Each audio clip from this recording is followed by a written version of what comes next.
What is going on, everybody? Arta here, and welcome back to a new Black Ops 2 video. So the gameplay you're looking at in the background right now is actually another TDM nuclear.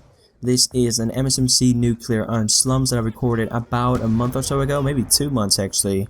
This gameplay is actually pretty old, but at the moment I personally feel like uploading just quite a lot of nuclears, just because throughout Black Ops 2's lifespan I did record quite a few nuclears, but I really haven't uploaded too many of them, just because I never really had anything to talk about. But at the moment I do, so I'm definitely going to be providing you with quite a lot of nuclears.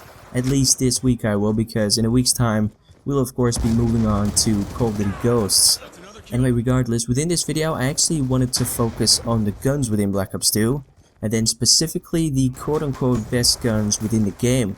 So like I said in my previous video actually, at the start of Black Ops 2, the MSMC and the PDW-57 were hands down better guns than any of the other guns in Black Ops 2. For those of you that have actually played Black Ops 2 since the very beginning of the game, you will know that this is true, and right now the MSMC and the PDW have been nerfed so much that they are actually pretty bad, pretty average, let's say like that. In all honesty, I don't really like the MSMC and the PDW anymore.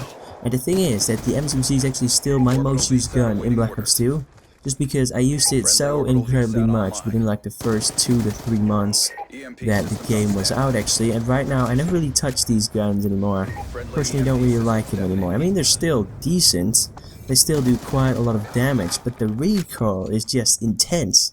And I personally hate guns that kick like a mule, and that's just pretty much how it is. So like I said, these guns were great to start. Then about 2 months into the game, they basically just increased the recoil by a little bit. They made the recoil patterns a little bit more random actually, because at the start of Black Ops 2, both the MSMC and the PDW really didn't have a whole lot of recoil. Of course, they kicked a little bit, but they basically did this in kind of like a standard motion, where, you know, it wouldn't really do anything, because you would come back to that point anyway, and that would literally just take a split second. But then they added a little bit of recoil. The guns were still great, the guns were still better than the rest of the weapons. Then after that, they actually decreased the range, which definitely did affect both these weapons, especially the MSMC, because the MSMC was especially strong because it was the longest ranged SMG within the game.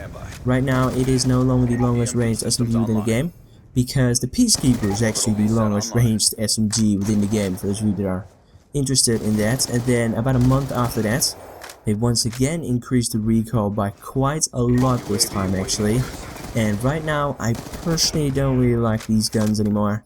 Like I said, they basically just kick like a mule, but because they actually nerfed these weapons quite a bit, the assault rifles kind of like got up there. At the moment I personally feel like that the A94 is actually the best gun in the game. I do get the question quite a lot actually, whether or not I think the Scar H is better, whether or not I think the A94 is better. Now the thing is that I personally prefer the Scar H. I like the way that it looks, I like the way that it feels, but the A94 is definitely better than the Scar H, just because it's a little bit more consistent. And then like a few months ago, they also nerfed the snipers actually, or they nerfed the DSR-50 and also the ballista. Now they basically just changed the fire rate of these weapons. They basically just decreased the amount of rounds you can actually fire in a single minute. Now in all honesty, I personally couldn't care less. I personally think that these are 50 and the ballista are already too powerful just as they are. You can far too easily kill someone up close with those sniper rifles.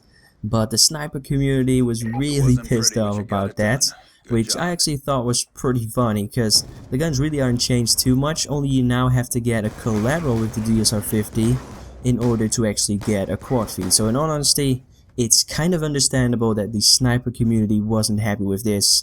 Anyway, regardless, I will probably continue to talk about this topic in a later video actually, because I still have plenty of gameplays that I can use. That's just how it is. Anyway, if you enjoyed the video, a like would be much appreciated.